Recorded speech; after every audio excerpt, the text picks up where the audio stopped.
শুভ সন্ধ্যা বন্ধুরা, পাখির বাসায় সবাইকে স্বাগত। কেমন আছো? আশা করি সবাই ভালো আছো। যে যেখানে আছো সবাই কিন্তু ভালো থেকো। অনেক দিন পর আসলাম আর নিয়ে আসলাম তোমাদের বোড়ালি, গড়িয়ার বোড়াল। এখানে 3 দিন ধরে একটা শিল্প প্রদর্শনী হলো। সেই শিল্প প্রদর্শনীটা একদম একটা পুরো পাড়া জুড়ে, একটা গলি জুড়ে হয়েছে, কোনো বদ্ধ ঘরে না, কিন্তু গোটা পাড়া, একটা খোলা মাঠ, কখনো কারো বাড়ি, কারো বারান্দা, সব বলবো। আজকে ফার্স্ট পার্ট, পরের পার্টটার জন্য অপেক্ষা করো। আর হ্যাঁ, ভালোবেসে বেঁধে ফেলতে কিন্তু ভুলো না। তো এইখানে যেটা হয়েছে সেটা হচ্ছে, একজন স্যার আছেন, স্যারই বলি ওনাকে। উনি ছোট ছোট বাচ্চাদের কল্পনা কিভাবে উঠতে শেখে, কল্পনার বিস্তার, কল্পনাকে কোথায় নিয়ে যাওয়া যায়। ধরো, আঁকাই আমার শখ। আঁকতে বসে আঁকি যদি একটি পাহাড়, একটি নদী, সাদা ডানায় উড়ে যাওয়া ধবধবে এক বক। আর একটু এগিয়ে রবীন্দ্রনাথের লেখায়, ছেঁড়া খোড়া মোড় পুরনো খাতায় ছবি আঁকি আমি, যা আসে মাথায় যক্ষুনি ছুটি পাই। এই তো ভাল্লুক, এই দেখো কালো বাদরের মুখ, এই দেখো লাল ঘোড়া। রাজপুত্তর কাল ভোর হলে দণ্ডক বনে যাবেন যে চলে, রথে হবে ওরে জোড়া। বুঝতে পারছো কল্পনা কোথায়? ওই যে ছোট দুটো বাচ্চা আছে দাঁড়িয়ে, ওদেরও আরো অনেক সঙ্গী আছে। আজকে আমি পরিচয় করাতে পারলাম না কারোর সাথেই, কিন্তু এই যে দেখো, দেখলে তো একটু আগে স্কুটার যাচ্ছিল পুরো পাড়াটা। আর এই যে একটা দেওয়াল পেয়েছে, আর এই যে সব সুন্দর সুন্দর ছোট্ট ছোট্ট মডেল। স্যার কোনো, যা মনে হয়, বাধা ধরা গতে বিশ্বাসী না। কল্পনা, এর আবার বাধা কি? কল্পনা তো স্বাধীন। তাই তোমরা তোমাদের মনের মতন করে সাজাও, মনের মতন করে আঁকো, রং করো। এই পাখিটা কি সুন্দর বলো তো, কি সুন্দর লেজটাকে উঠিয়েছে। ওঠায় তো, এরকমই তো থাকে পাখি, যখন আনন্দ হয় লেজটা কি সুন্দর ওঠায়। দেখো ঘোড়া বানিয়েছে। স্যার শেখান, হ্যাঁ অবশ্যই সামান্য কিছু পারিশ্রমিকের পরিবর্তে, কিন্তু তার বদলে বাচ্চারা যা পায় সে এক অনাবিল আনন্দ। আর তাদের কল্পনা, তাদের ভাবনাকে স্যার যে মূল্য দেন, তার প্রতিশ্রুতি, সেটাই কম কি বলো? আমরা তো অভিভাবকরা সবসময় না, সরি ভুল হয়ে গেল, অভিভাবকরা তো মাঝে মধ্যে বকা করি, বকা খালি খেলছিস, খালি কি করছিস, খাতায় কি করছিস, সব বলতে থাকে। কিন্তু সেখান থেকে যে কি বেরোবে আমরা কি আর বলতে পারি? কিন্তু স্যারের চোখ ঠিক খুঁজে বের করেন কার ভেতরে কি পোটেনশিয়ালিটিটা আছে। আমার বন্ধুদের মধ্যে যদি কেউ গড়িয়ায় থেকে থাকো কি বোড়ালে, তাহলে তোমরা অবশ্যই এসো। সরল দিঘি বলে একটা জায়গা আছে, সেখানে সরল দিঘি কলাবাগান বললেই অটো কিংবা রিক্সা যাই হোক নিয়ে যাবে। সেখানেই স্যারের নাম সমীর রানা, তোমরা খোঁজ করতে পারো। তার একটা স্কুল আছে, ড্রয়িং স্কুল, আকৃতি আর্ট অফ স্কুল, সেসব তো সেকেন্ড পার্টে বলবই। আর স্যার এবং একটি ওই পাড়াতেই হয়তো থাকেন কি স্বেচ্ছাসেবী সংস্থা, দুজনে মিলে এই কাজটা করেন। 3 বছর ধরে হচ্ছে এই কাজটা, চলছে বাচ্চাদের নিয়ে। কখনো পাখির বাসাও ওনারা করেন, রং করে গাছে ঝোলান পাখিদের জন্য। মানে পরিবেশ বান্ধব, পরিবেশকে কি করে বাঁচাতে হবে।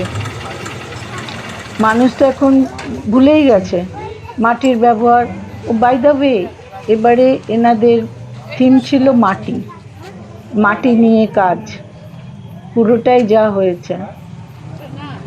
An artist is not paid for his labor but for his vision.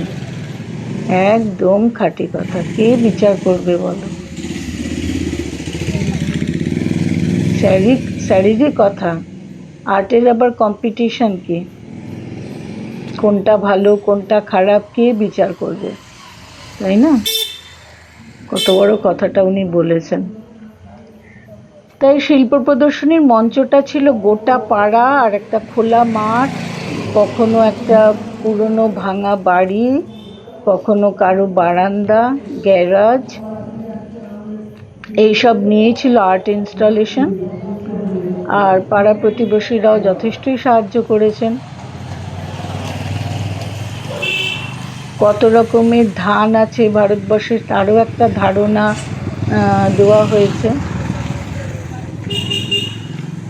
সেটা তো তোমরা দেখতে পাবে, বাচ্চারা শিখেছে, আমরাই জানি না। ওখানেই বাচ্চারা 3 দিন ধরে সকাল থেকে নিজেরাই সমস্ত করেছে, ওখানেই খেয়েছে, সেই বিকেলবেলা বাড়ি এসেছে আবার গেছে। যেরকম ধরো এই বাড়িটা, এটা একটা অ্যাবান্ডেন্ট বাড়ি, সেটাকে কোনো সরি, সেখানে কোনো শিল্পী দেখো রং করে দিয়ে পুরো পাড়াটাতেই একটা ঔজ্জ্বল্য নিয়ে এসছে, বাড়িটার কথা তো ছেড়েই দাও। আর এই যে আমরা মাটির মানুষ, সত্যি কি কি জানি। এখানে কিছু মাটি রাখা ছিল, কেউ আবার হাত বানিয়েছে, কি সুন্দর রাখা ছিল। তো পথচারীরা যে যার মতন এসে, একটা ক্যানভাসও করা ছিল চট দিয়ে, দাঁড়াও দেখাচ্ছি। আর এই যে এই ছিল ডায়াস গুলো ছিল,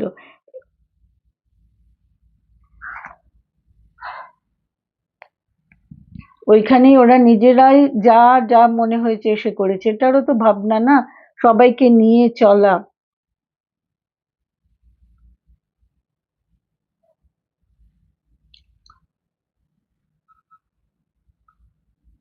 ছটা আর্ট ইনস্টলেশন হয়েছিল এখানে।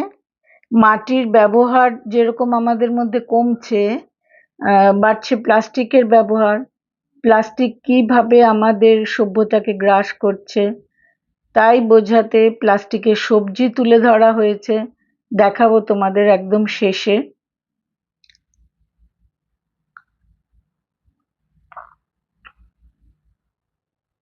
এটা আসলে আর কিছুই না, বাচ্চাদের একটু পরিবেশ সচেতনতা বাড়ানো। আর এখানে পাখির বাসাও করা হয়, কিন্তু পাখির বাসাও বাঁধা হয় এখানে শুনলাম। তো পাখির বাসায় রং করে বানিয়ে রং করে গাছে গাছে ঝুলিয়ে দেওয়া হয়েছিল গত বছর। এই বছর আর হয়নি, সামনের বার যদি হয় তোমাদের নিশ্চয়ই দেখাবো।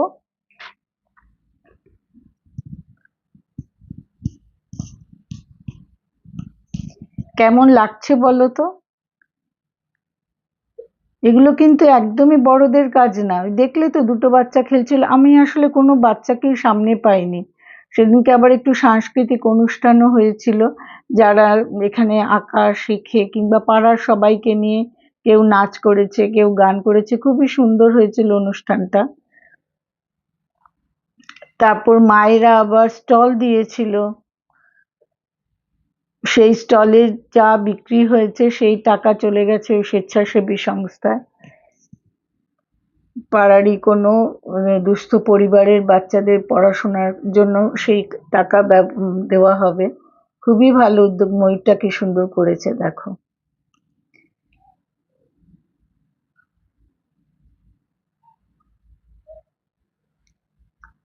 আসলে এখন তো খাঁটি জিনিস কিছু নেই, খাঁটি জিনিস বলে আর কিছু ভাবাও যায় না।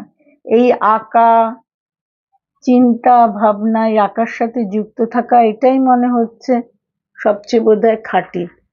কারণ এই আঁকিবুকি ধরো, লিসেন টু ইয়োর আর্ট, আঁকিবুকি কিংবা ধরো এই যে ফাইন আর্টস ব্যাপারটা, এটা তো তোমাকে কখনো ঠকাবে না, কখনো তোমাকে প্রতারণা করবে না।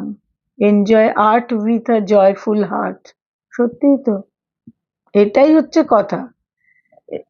এই আঁকিবুকি বা ফাইন আর্টস হচ্ছে হয় ভালো হবে নয় খারাপ হবে, এই কিন্তু তোমাকে ঠকাবে না, তাই না? তাহলে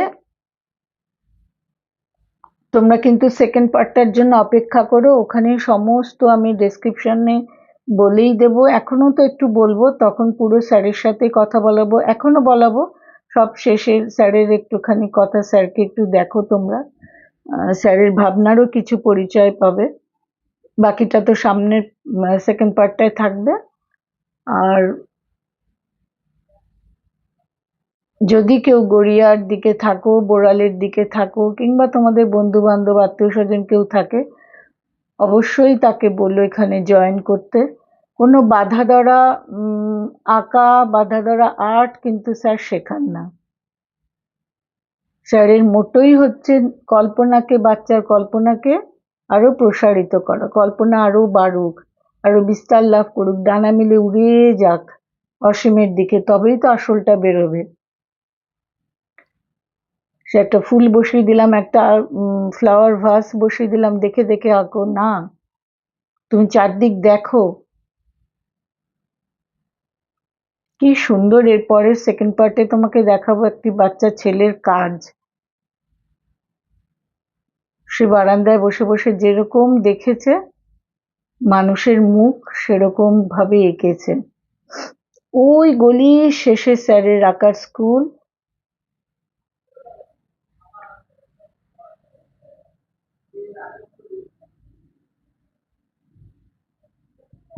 ওখানে একটা ছোট মাঠে আয়োজন হচ্ছিল। ও আচ্ছা আচ্ছা, ও ঠিক আছে, কোনো ব্যাপার নেই। এই যে স্যার শ্রী সমীর রানা, না কথা শোনো এবার। তৈরি করে রাখা হয়েছে কংক্রিটের মধ্যে কতগুলো ফুল। আর এখানে একটা ম্যাপ দেখানো হয়েছে কলকাতা। তো কলকাতার বিভিন্ন প্রান্তে শোনা যায় যে বোড়ালের কফি বিক্রি হচ্ছে। আমি বিভিন্ন জায়গায় অনেক সময় শুনেছি, অনেকেই শোনে যে বোড়ালের কফি, বোড়ালের কফি এক সময় খুব বিখ্যাত ছিল। হ্যাঁ, বোড়ালের নাম ছিল কফির জন্য। তো এখন আমরা কোথায় বোড়ালের কফি? বাজারে গিয়ে বলে অনেকে যে বোড়ালের কফি এটা নিয়ে যান। তো বোড়ালের কোথায় কফি? আমরা তো বোড়ালে থাকি, এখন তো বোড়ালে আর চাষবাস হয় কোথায়? তাহলে কি কংক্রিটে হয়? তাহলে পাথরে হয়? কোথায় হয়? সেটাই দেখানোর জন্য একজন আর্টিস্ট, শিল্পী, উনি এইভাবে তার শিল্পটাকে দেখিয়েছেন। এটা একটা কলকাতার ম্যাপ, সেটাকে দারুণ ভাবনাটা, কুরুষে বলবো না, না তুলসে সব বোনা বুনে বুনে সমস্ত কপিগুলো বানিয়েছে।